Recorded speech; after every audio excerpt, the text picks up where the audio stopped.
so we are back with American Horror Story and a cat. So with some feedback from you guys, I decided to do these as individual episodes. I think that's appropriate just because my cat's sharpening his claws down there on a cardboard thing.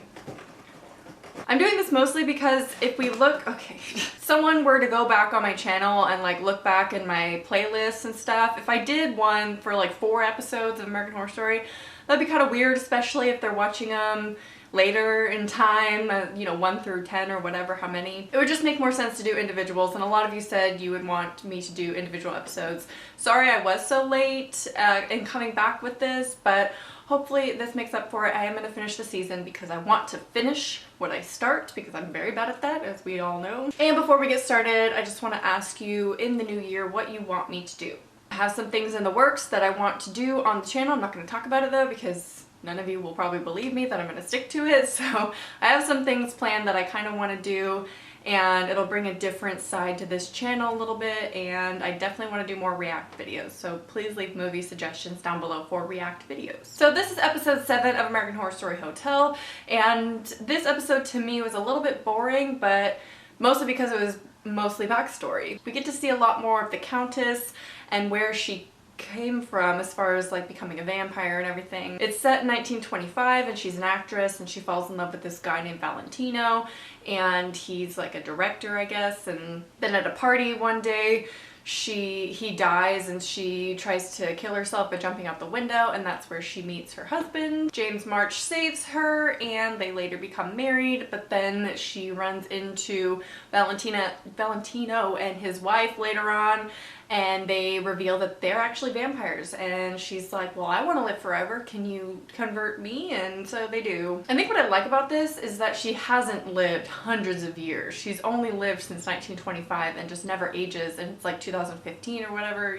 it takes place, but current day. So she's only lived that. It's not like a vampire story where she's lived thousands of years, and I like that because it's different and it kind of brings her to a more human level in a way. So obviously March isn't happy with this and blah blah blah blah blah. I believe he's the one that traps the couple in the hotel, and then in this episode we see Will Drake order that they break down the wall, and thus the couple comes out and we see them as horrendous creatures basically because they have not eaten in years, and I loved how they looked. And Tristan's back. I mean, the same actor who plays Tristan is now playing the guy Valentino, so it's a little weird. Not sure how I feel about that because he's playing 2 different characters.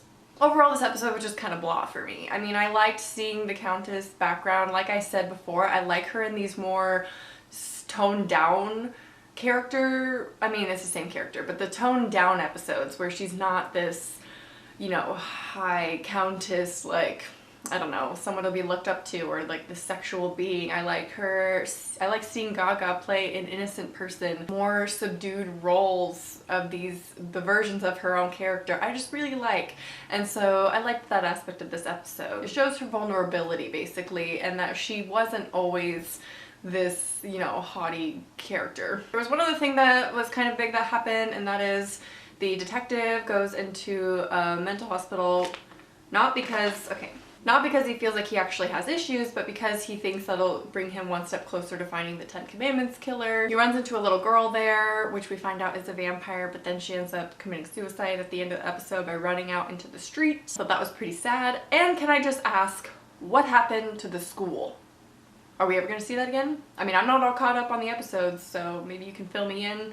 I still need to watch the rest of the season, but what happened to the school and the children? I do like when American Horror Story does this, where they go episode to episode without certain characters. I think they have to do that with so many storylines. However, I wish Kathy Bates was in every episode, but I get that they can't do every character in every episode because that would just be a lot. Let me know your opinion on the amount of storyline that's in these episodes, or in this season rather, because that was my biggest critique with Asylum, is that there was one too many storylines, and I just didn't like all of them. So let me know what your favorites are. I like that they're all interconnected. Granted, they're all kind of are in every season. I feel like in Coven there was very little storylines, like not too many branching out kind of things. It was basically just taking place in the Coven, and then we kind of explored the characters.